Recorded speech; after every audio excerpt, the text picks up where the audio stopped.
അസ്സലാമലൈക്കും. വലൈക്കും അസ്സലാം. തേങ്ങ കുറവാണല്ലോ ബഷീറേ. ആ ഒരു പണിക്കാരനെ വെച്ച് ആ തെങ്ങിന്റെ തടം തുറന്ന് കുറച്ച് വളവിട്ട് കൊടുത്ത അടുത്ത മഴക്കാലാവുമ്പേക്ക് നീ നോക്കിക്കോ, തെങ്ങ് നല്ല ഉഷാറാവും. അങ്ങനെ എന്തെങ്കിലുമൊക്കെ ചെയ്യണമെന്ന് കരുതിയിരിക്കുക. ഇപ്പൊ പണിക്ക് പറ്റിയ നല്ല സമയം. അൽഹംദുലില്ലാ. കുട്ടികളൊക്കെ സുഖമായിട്ടിരിക്കണമല്ലോ അല്ലേ? ആ കുട്ടിയോളെ രണ്ടിനെയും സമയാസമയത്ത് നിക്കാഹ് കഴിച്ചു കൊടുത്തോണ്ട് അനക്ക് അവരെ കുറിച്ച് ഒരു ബേജാറുമില്ല. അല്ല, ഇവിടത്തെ മൊഞ്ചത്തി എവിടെ? ഞാനിവിടെ ഉണ്ടേ. മാമയ്ക്ക് ചായക്ക് പഞ്ചാരക്ക് പ്രശ്നമൊന്നുമില്ലല്ലോ? അൽഹംദുലില്ലാ, പടച്ചോന്റെ കൃപ കൊണ്ട് മാമയ്ക്ക് ഒരു കുഴപ്പമില്ല.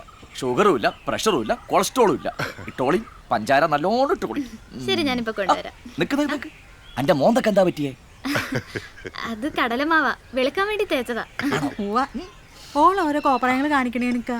പിന്നെ കടലമാവൊക്കെ മോന്തയ്ക്ക് ഇട്ടപ്പോ വെളുക്കാൻ പോവല്ലേ? ഓളിട്ടോട്ടേന്ന് ഉമ്മ നിങ്ങള് കഴിക്ക. ഇത് ഈ ഉണ്ടാക്കിയതാ? ആ ചോറായി.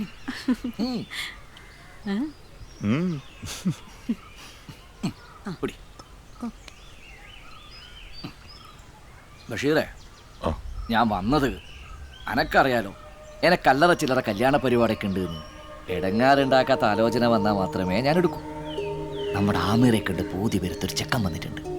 ആ ഓനെപ്പറ്റി ഓൻ്റെ കുടുംബക്കാരെ പറ്റി ഞാൻ അന്വേഷിച്ചപ്പോൾ നല്ല മെനയുള്ള കൂട്ടരുന്ന് അറിഞ്ഞത്. ചെക്കൻ ഫോട്ടോഗ്രാഫറാ, ദുബായിൽ. നമ്മുടെ ആമീറൊക്കെ ചേരും. നമുക്കൊന്ന് ആലോചിച്ചാലോ? ആമീറൊക്കെ പ്രായമായപ്പോ ഞാൻ അവക്കൊരു സമ്മാനം കൊടുത്തിരുന്നു. ഓളെടുക്കുന്ന എന്ത് തീരുമാനത്തിനും ഞാൻ കൂടെ ഉണ്ടായിരിക്കും എന്നുള്ള ഉറപ്പായിരുന്നു ആ സമ്മാനം. അത് എല്ലാ പെൺകുട്ടികളും ആഗ്രഹിക്കുന്ന അത് തന്നെ ആയിരിക്കും എന്നാ എൻ്റെ വിശ്വാസം. ഓക്കൊരു കുടുംബം വേണമെന്ന് തോന്നുമ്പോൾ ഓള് തന്നെ പറയട്ടേക്ക്. അതുവരെ നമുക്ക് കാത്തിരിക്കാം. എല്ലാ പെൺകുട്ടികളും അവരുടെ ജീവിതം ആസ്വദിക്കണം. നമ്മളായിട്ട് എന്തിനാ അവരുടെ ചെറുകൾ കെട്ടുന്നത്? ഇത് മാമയ്ക്ക്, ഇത് വാപ്പിക്ക്. നിങ്ങൾ മിണ്ടലും പറയലും കഴിഞ്ഞിട്ട് വാപ്പിയുടെ ബോംബെ ചിക്കനും കൂട്ടി നല്ല ചൂട് കപ്പയും കഴിച്ചിട്ട് പോയാ മതി.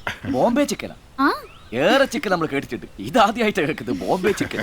ഇവിടെ ഒരാള് ബോംബെന്ന് കണ്ടുപിടിച്ച ചിക്കൻ കറി ഇവിടെ ഉണ്ടാക്കി നോക്കിയതാ. ആണോ ബഷീരെ? എന്നാ ബഷീറിന്റെ ബോംബെ ചിക്കനും കൂട്ടിയിട്ടേ നമ്മൾ ഇന്ന് പോകുന്നുള്ളൂ. മോളെടുത്ത് വെച്ചോ. ശരി. സന്തോഷം.